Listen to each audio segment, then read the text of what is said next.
भावंडांना योग्य पद्धतीने भांडायला शिकवा. हो, तुम्ही बरोबर ऐकलं. आपल्या घरात 2 मुलं असतील ना तर भांडणही होणारच आहेत.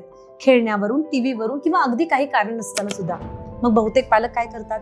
मध्ये पडतात. तू चुकीचा आहेस, तू मोठा आहेस, तू समजून घे, असं काहीतरी सांगतात. पण थांबा, मी तुम्हाला एक वेगळा विचार सांगते. प्रत्येक भांडण वाईट नसतं. खरं तर भावंडांची भांडणं ही आयुष्याची पहिली ट्रेनिंग ग्राउंड असते. कारण या भांडणातून मुलं एक खूप महत्वाचं कौशल्य शिकतात. ते म्हणजे निगोसिएशन. चल तू आधी खेळ, मग मी खेळेन. चल आपण वाटून घेऊ. ही जी कौशल्य आहेत ना ती पुस्तकातून शिकत नाही तर ती अनुभवातून शिकतात. आणखीन एक मोठा धडा म्हणजे सगळे लोक आपल्यासारखे नसतात. प्रत्येकाच्या आवडीनिवडी वेगळ्या असतात, विचार वेगळे, स्वभाव वेगळे असतात आणि तरीही त्यांच्यासोबत राहावं लागतं हे त्यांना समजतं.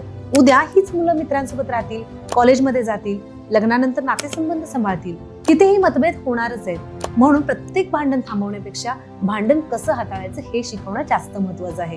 पण याचा अर्थ असं अजिबात नाहीये की पालकांनी पूर्णपणे दुर्लक्ष करायचंय. त्यासाठी काही नियम हे असलेच पाहिजेत.